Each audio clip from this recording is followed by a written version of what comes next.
ምክንያቱም እህት አለኝ፣ ብዙ እህቶች አሉኝ። እንዲጎዱብኝ የሆነ ክፉ ነገር እንዲነካቸው አልፈለግም። ሩታም ደግሞ ወደ እንደ እህቴ ነው ማየት፣ ከእህቴ ነጥዬ ማየት ነገር የለም። ምክንያቱም እንደ እህቴ ነው በቃ ማየት እና ነገሮችን ያሳለፈች አሁንም ድረስ ብዙ ጫና ተቋቁማ እያሳለፈች ያለች ሴት ነች እና በሚገባው እኔ አሁን ያለሁበት ሁኔታ እኔ አክቹዋሊ ለእሷ በጣም እኔ እየከፋኝ ነው። ምን እንደምን አላውቅም። ውስጤን ፈጣሪ ነው የሚያውቀው። ነገሮች እየጠመሙባት እየመጣ ነው እየመሰለኝ ያለው። ከእሷ አልፎ እኛንም እየተነካ ነው። ምክንያቱም በሚዲያ እስከ መውጣት ድረስ ሌላ ልጅ እስከ ማለት ድረስ መድረሱ በጣም ይከብዳል። ምክንያቱም የመጀመሪያውን ልጁን በትክክል ሳያሳድግ ሌላ ተጽዕኖ መፍጠር ማለት ለሩታ በጣም ከባድ ነገር ነው። አንተም ታውቀዋለህ። ይህ ነገር ደግሞ አይምሮ ላይ በጣም ከባድ ስትረስ ያመጣል፣ ብዙ ጭንቀቶች ያመጣል። ልጁ በትክክል አያድግም። ገብተዋል። ያለ አባት ማደጉ ነው። በዚህ አይነት ምክንያቱም ወደ ታች መቅበር የለባችሁም እና ይህ ነው ልላችሁ አንድ ነገር ላስጠነቅቀው እፈልጋለሁ። አብርሃም ከዚህ በኋላ ልጄ ብሎ ባይመጣ ደስ ይለኛል። ምክንያቱም እሱማ ያው ልጁ ነው። ግን ኤፍሬም አንድ ነገር ልንገርህ፣ ምን እንደሆነ ታውቃለህ? አሁን ከእሷ ጋር የሚመጣው ምን ለመሆን ነው? የእኔ ጥያቄ ልጄ ብሎ መጥቶ ሁለት ሰው ጋር አንድ አይሆንም አይደል? እሷን በጣም ትጎዳለች። ምክንያቱም የሌላ ሰው ልጅ ሌላ ቦታ ወልዶ ድጋሚ መጥቶ ልጅ ማለት ለእኔ ከብደኛል። እሷን ለመጉዳት ብላ ነው እንጂ ሄርሜላ የነበረችበት አብርሃም በጭራሽ አላለገዘችም። እሷን ሊጎዱ አስበው ነው ሁለቱም ተመካክረው እያለ ነው። እሱ እንግዲህ ፈጣሪ ነው የሚያውቀው። ፈጣሪ ለሰው ክፉ ያሰበ ሰው እራሱ ነው ዙሮ የሚገባበት ማለት ነው።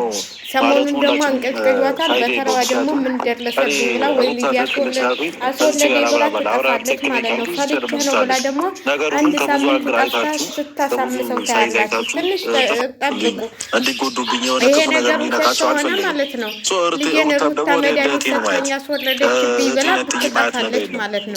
ከዛ ደግሞ ለሄርሜላ መድኃኒት ሰጥተሽ ጠፋሻት፣ ልጁን እንደዚህ ያረግሽው እያለ ክስ ይገባል ማለት ነው። መቼም ከሩታ ራስ አይወርድም ማለት ነው።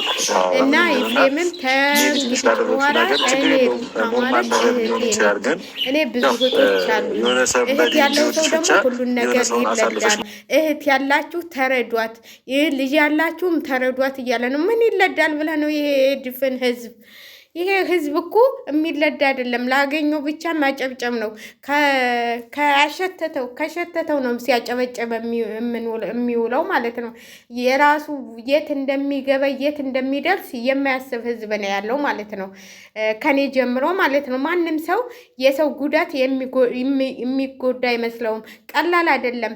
አልግዛችሁ እስከ 7 ወር ልጅ እስከሚሆን ድረስ አባት ከሌላ ሴት ጋር እየተንዘራዘረ ከሌላ ሴት ጋር እየማገጠ አንቺ እንትን ጋጠ ወጥ ሆንሽብኝ ምናምን እያለ እየማገጠ የራሱን ገበና ደብቆ ሰውን ሲሳደብ ማለት ነው። ዛሬ ደግሞ በምን እንደሚመጡ አናውቅም። ዛሬ ደግሞ በሆነ ነገር ይመጣሉ ብለን እንጠብቃለንና እንግዲህ እሱ የእንትል ነው እና አንዳንዶቻችሁ ደግሞ የምትሳደቡ ማለት ነው ሩታን የምትሳደቡ ከነሱ ህይወት ውጪ እንደዚህ አድርጊ፣ እንደዚህ በይ፣ እንደዚህ ሁኚ የምትሉ ማለት ነው። እነሱ እኮ ናቸው ሰሞኑን እሷን ሄደችባቸው እንዴ እነሱ ናቸው እየመጡባት ያለውና ተንግዲች በኋላ ከቤቷ አይንጣ፣ ልጁንም ያግኘት ባለበት ጊዜ ቤተሰቦች እኔም የሚደግፈው ነገር ነው ማለት ሁልጊዜ ልጁን እየሄደ ባየ ቁጥር የሆነ እንትላችሁ እየተሰበረ ይመጣል። ስለዚህ ልጁንም በተወሰነ በወር አንዴ ይበቀዋል። ምን መንታ ልታመጣለት አይደል ሄርሜላ እና እኔ ትክክል ነው ብዬ ነው ዛሬ የተናገረው ነገር። ኤፍሬምም እኔ ብዙ እህቶች አሉኝ ከእህቴ አለያትም ብሏል። ሩታን አሁንም ተጎኗ ነኝ፣ ከጎኗ ሁን፣ እየተጎዳች ነው እህቴ እያለው ነው እንግዲህ እየተጎዳች ነው እህቴ ያለችውና ከጎኗ ሁን፣ ከጎኗ ልታስፈልጋት አለህ አንተ እያለው ነው። እሱ ደግሞ ኤፍሬም ደግሞ እኔ ምንጊዜም ከሩታ ጎን ነኝ፣ ያን ቢል እኔ ከተጎዳ እንትል ነው ጥፋት ሁለቱም አጥፍተዋል። እኔ ወንድም ያጠፋው ወይ እሷ አጠፋች ብዬ እንትን የምከራከረው ነገር የለም። ከሁለቱም ጥፋት አለ። ስለዚህ እኔ አሁንም ከሩታ ጎን ነኝ። ሩታን መቼም አልተዋትም፣ ከጎኗ ነኝ ያለሁት እያለ ነው። እንግዲህ ደም ነበረ። ደምም እንዳያችሁት ወደ እንትን ላይ እየተገለበጠ ነው ማለት ነው። ወደ የወንድሜን ደስታ ነው የምፈልገው፣ የሌላ ሰው ደስታ አልፈልግም ምናምን እያለ መጥቷል ማለት ነው። ደስታም ያ ደብም ቢሆን ማለት ነው። እንግዲህ አነጋገሩ ከድሮ ጀምሮ ደብ በጣም ለሩታ የሚያስብ ሩታዬ ምናምን እያለ እንትን ሲል ነበረ። አሁን ግን ተገልብጦ ወደ እንትን ሂዷል ማለት ነው። ወደ ወንድሙና ሄርሜላ ተገልብጧል። እና ቢሆንም የሰው ልጅ እኮ የማይቀያየር የለም።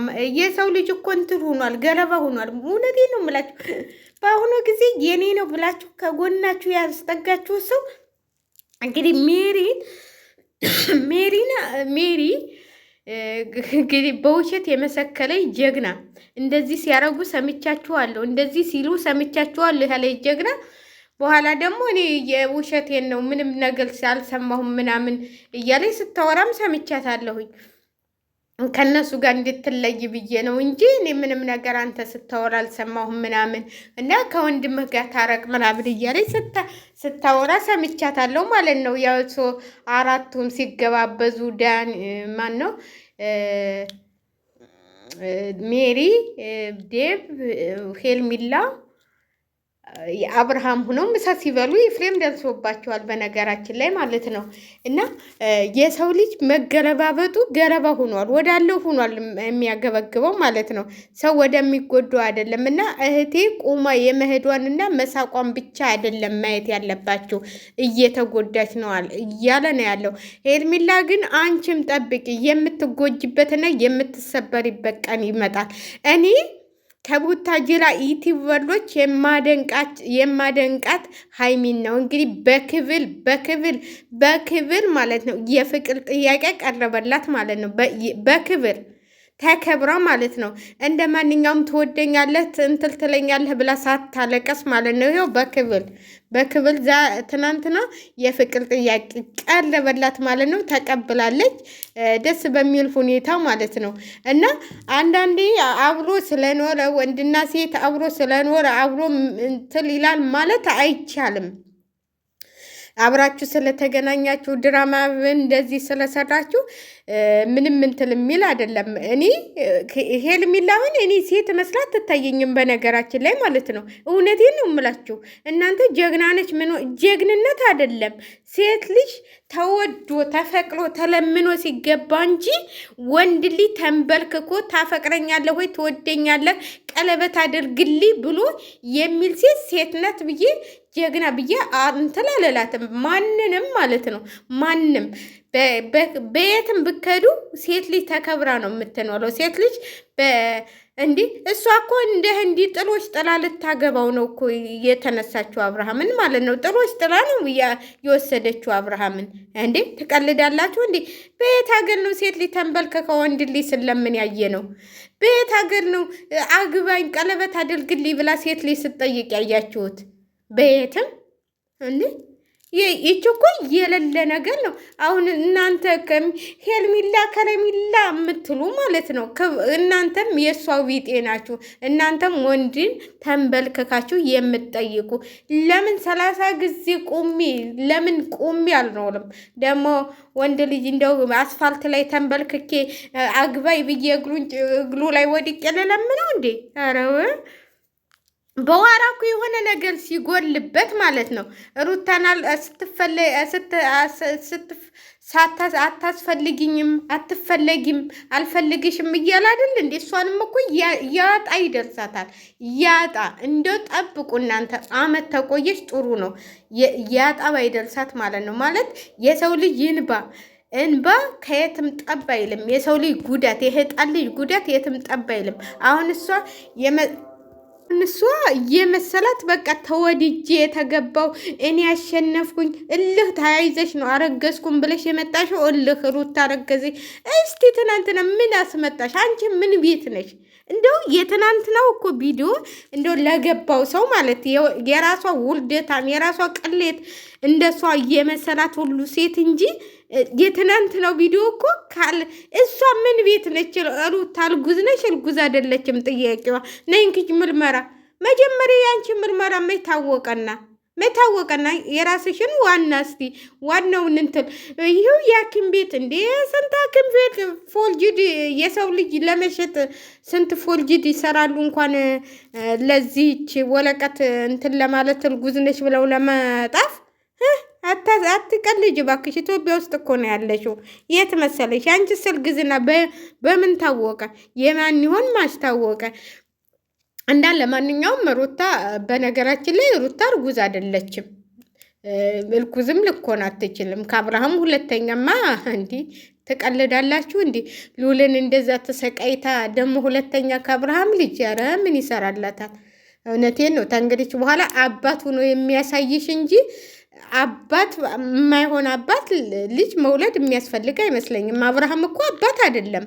እበት በሉት እበት አባ ሳይሆን እሱ እበት